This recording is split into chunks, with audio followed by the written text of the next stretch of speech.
Hola! Today, we're about to explain individually on what we've learned in our previous topics. Before I begin, let me introduce myself first. I am Aubrey Vilbar. Now, let me share with you my learnings and I will begin in introducing what is hypertext and intertext. Hypertext refers to the text that contains links or references to other digital content, such as web pages, videos, images, or documents. These links allow users to access related information instantly, creating a non-linear way of navigating and exploring content. Hypertext is a fundamental concept in digital media and the web, enabling interactive and interconnected information sharing, while intertext refers to the relationship between texts where one text references, influences, or builds upon another. This can include direct quotes, allusions, or even shared themes and ideas. Intertextuality highlights how texts are interconnected and how meaning is created through these relationships. It's a key concept in literary theory and media studies, showing how texts engage with and shape each other. I am with Charles Medell, and now it's his turn to explain further of what we have tackled on previous lessons. Thank you, Aubrey, for your sharing your interesting learning and insight to our lesson previously. Again, great day, everyone. My name is George Medel. Today, I will share what I have learned about critical reading as reasoning. I will discuss how to identify facts and opinions, understand the author's purposes and tune, and make inference to better understand a text. In this lesson about critical reading as reasoning, I learned that reading is not only about understanding the words in a text, but also about thinking deeply about the ideas and argument presented by the author. Critical reading involves identifying the main claims, analyzing analyzing the evidence, and questioning assumption and making logical conclusion. I also learned the difference between the fact and opinion. A fact is a statement that can be proven true with evidence, while an opinion is based on personal belief or feeling. In addition, understanding the author purposes and tune helps readers recognize what the text was written and the attitude the author showed toward the topic or audience. Another important skill is making inference, which means using clues from the text and our own knowledge to understand the ideas that are not directly stated. Overall, these lessons help improve our thinking and reading skills by allowing us to analyze information more carefully and understand text more deeply. In conclusion, our lesson on critical reading as reasoning help us understand how to read more carefully and think more deeply about the text we encounter. We learn how to distinguish fact from opinions, identifies the author purposes and tune, and make inference using clues from the text. This skill allow us to analyze information better and avoid misunderstanding. Overall, critical reading help us become more thoughtful, informed, and respond reading in our daily life. Next, here is this someone who will share her insight. Let this lady introduce herself. That's a very well said, Charles. By the way, I'm Mariel Dumbasi, and now I want to explain and share what I have learned about position paper. In my understanding, position paper is basically a way to show what you think about a topic and explain why you believe it, using facts and examples. It's not just, I like this, it's more like, here's my view and here's the proof. The point of position paper is to persuade. You want people to see your side as reasonable. You also show that you've thought about other other opinions and still stand by yours. Usually, you start by stating your position clearly, then give arguments and facts that support it, and don't forget the other side. Mention opposing views and explain why why your opinion still makes sense. Thank you, Marley, for a wonderful insight. By the way, my name is Sukina S. Gonzaga, and today I am going to talk about and what I have learned about the literature review. A literature review is a part of research that examines and summarizes different sources related to a specific topic. It includes books, articles, and previous studies written by other researchers. These sources help provide background information about the research topic. Literature review also compares ideas and findings from different authors. This helps the researchers um, this helps the researcher understand what is already known about the topic. Literature reviews are important because they support the research and show how the new study is connected to previous studies. Assertion and counterclaims. Before I begin, it is my honor to introduce myself. I am Queen Ryan Buene, and from what I learned about assertion and counterclaims is that assertion is a confident statement that expresses a belief, opinion, or fact. It is something a person strongly states as true. Assertions are commonly used when presenting arguments or ideas. Well, there are four types of assertions, which are fact, opinion, convention, and preference. The first one is fact. An assertion of fact is something that can be proven or verified with evidence.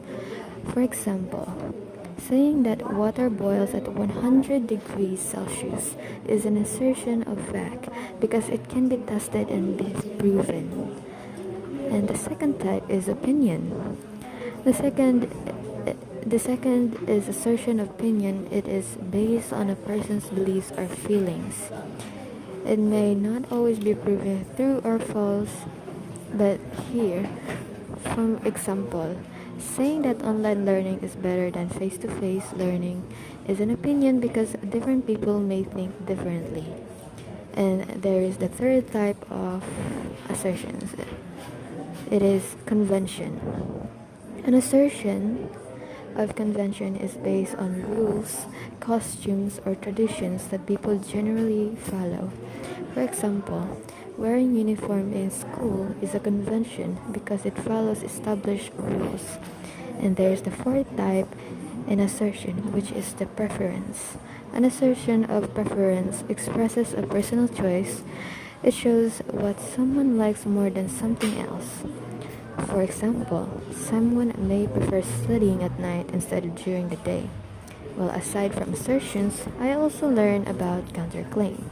A counterclaim is a statement that disagrees with or challenges a claim. It presents another side of the argument and it helps create a balanced discussion. And this overall, and what I learned about assertion and counterclaim is it helps us communicate our ideas clearly and also consider other perspective when discussing different topics. Thank you. Greetings everyone, I'm Janice Girestoro, and first of all, thank you so much for tuning in, and also thank you Miss Green for your amazing and wonderful insights. I've got inspired by your words. Right now, I'll be sharing what I learned about research reports. Don't worry everyone, I'll keep it simple and easy to understand. From what I learned, a research report is basically a document that shows what you discover about a topic. It usually starts with an introduction where you can explain your topic and why it matters. Then, you describe your methodology.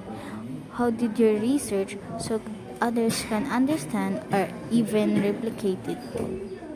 After that, you present your result showing what your study actually found. Finally, you wrap it up with your conclusion or commendations or for future study or practical use. So, from what I learned, a research report is really just a clear way to share knowledge in a structured way. Thanks again for listening, and I hope this makes a research report a lot less intimidating. In addition, did you know that in research and argumentation, there are three types of claim, which are claims of fact? These statements that assert something is true or false, focusing on verifiable evidence. For example, smoking causes lung cancer. Second, claims of value. These statements expressing opinions, judgments, or evaluations about something. For example, social media is bad for health. These are subjective and depend on context. Third, claims of policy. These statements proposing a course of action or arguing for a particular solution. For example, schools should block social media during class hours. These often involve should statements. As furthermore explanation, we will explain the cohesion versus coherence. And